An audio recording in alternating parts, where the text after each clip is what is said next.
On a sweltering summer afternoon, the temperature in your attic could easily hover around 150 to 160 degrees Fahrenheit, while the air outside barely reaches 95 degrees. That means the space above your ceiling is boiling 60 degrees hotter than the world just beyond your walls. Every bit of that trapped heat seeps downward, pressuring your air conditioner to maintain a cool 72 degrees inside. And make no mistake, your AC isn't battling the outside heat alone. Its true opponent is your attic, and right now it is losing.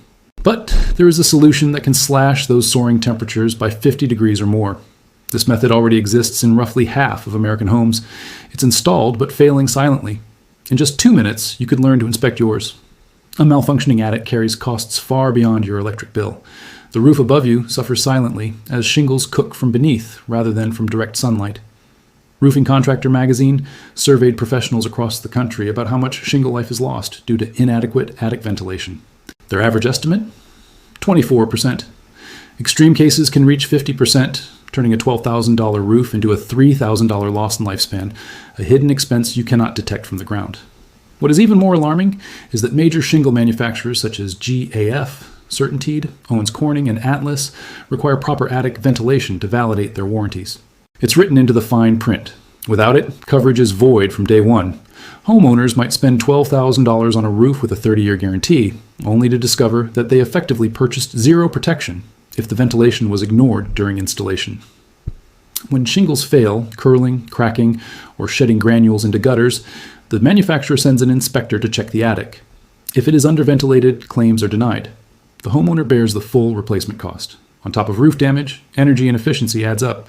Properly ventilated attics can reduce cooling costs by 10 to 15%. For households spending a couple of $1,000s annually on air conditioning, that returns a few $100s each summer.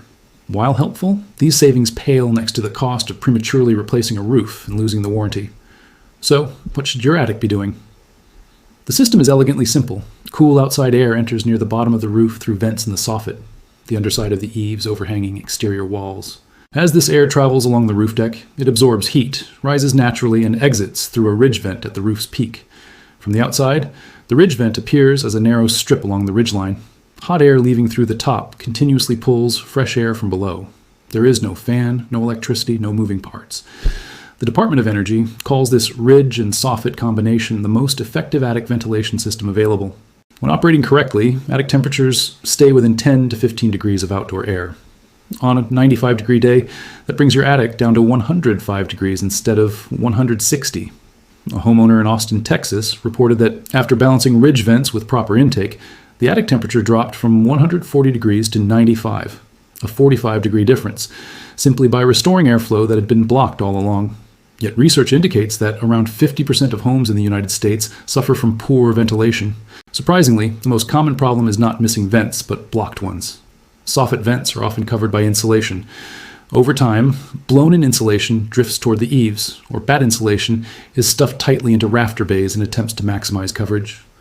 Rodents sometimes contribute, and settled insulation further seals the intake. The result is that the exhaust vent at the top can pull air, but nothing can enter at the bottom. It's like a chimney with the fireplace bricked over, leaving the attic to stew in its own heat. In some cases, soffit vents were never functional. Vinyl or aluminum vent panels installed over solid wood during siding updates may appear perforated from the ground, but pressing them reveals a solid surface.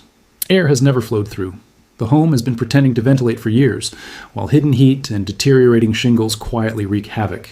Sometimes, a roofer installs a ridge vent along the peak and does it well, yet nobody verifies whether the soffits are actually open, if insulation is obstructing airflow, or if intake vents exist at all.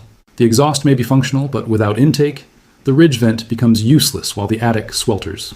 The consequences of trapped heat go further than just discomfort. A typical household produces 2 to 4 gallons of moisture every single day through cooking, showers, and breathing.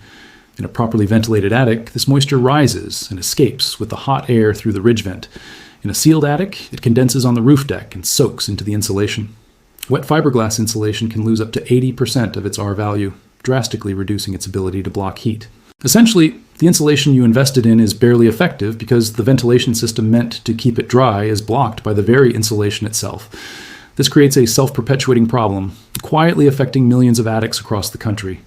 If your HVAC ducts run through the attic, as they do in many homes, your air conditioner is forcing cool air through ductwork that is surrounded by 160-degree heat. That air warms before it even reaches your living spaces. In essence, you are paying to cool your attic rather than your house. In colder climates, another issue emerges. A heated attic melts the snow on your roof from beneath. Meltwater flows down to the eaves, which remain cold because they extend past the heated portion of the home. The water refreezes, forming a ridge of ice. Additional water pools behind it, seeps under shingles, and eventually leaks into the ceiling. This is an ice dam. Each ice dam can cause hundreds to thousands of dollars in damage, and the culprit is often the same blocked soffit vent. Many homeowners inadvertently worsen the problem while attempting to fix it. They notice a hot attic and search online for solutions. The top recommendation is often a powered attic fan, an electric roof-mounted unit with a thermostat, costing anywhere from $200 to $400. The fan pulls hot air from the attic, which seems logical. But here is the reality. The fan generates negative pressure in the attic. If the soffits are blocked, which occurs in roughly 50% of homes, there is no fresh outside air to draw in. Instead, the fan sucks conditioned indoor air through every opening in your ceiling. Recessed lights, plumbing chases, the A-fiberglass insulation itches like crazy.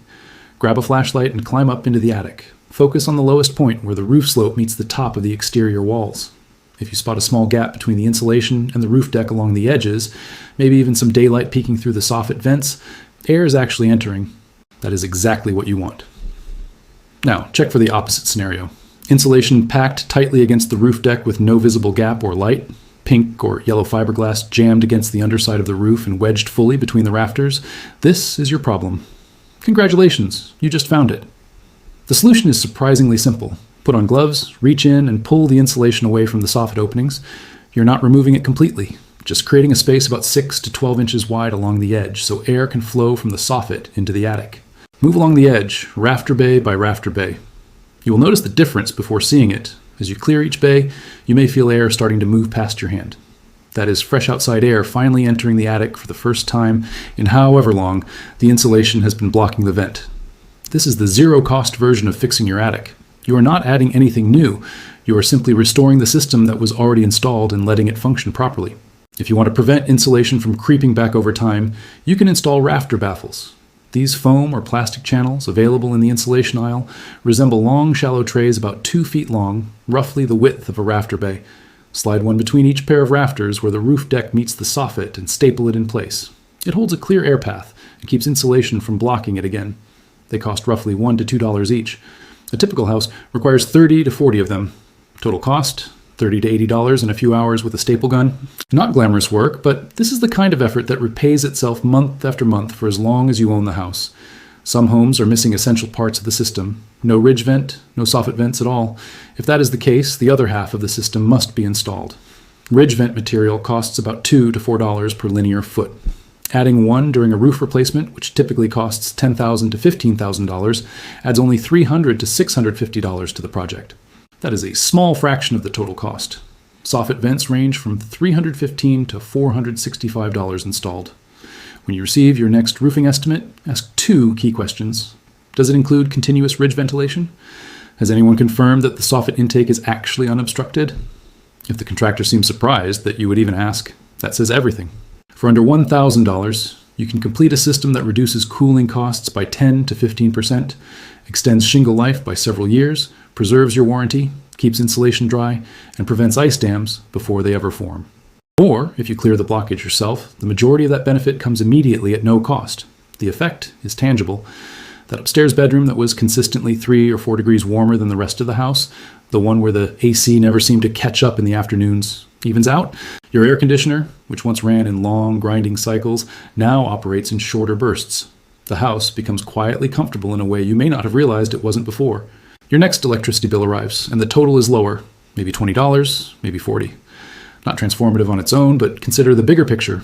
The roof, designed to last 30 years, may actually reach that full lifespan. The warranty you purchased remains valid. Think back to the heat above your ceiling all this time. A surface the size of your entire home, baking at 160 degrees, radiating heat downward through the insulation into every room below, while your AC fought to maintain 72 degrees. Less than a foot from that insulation sat a vent meant to allow that heat to escape. It had been there since the home was built, but couldn't do its job because it was covered. The most expensive surface on your home was slowly deteriorating from heat that a clear air channel would have removed. The shingle manufacturer that sold you a 30-year warranty could point to that blocked vent and claim it is not their responsibility. The real fix has been right there in your attic the whole time.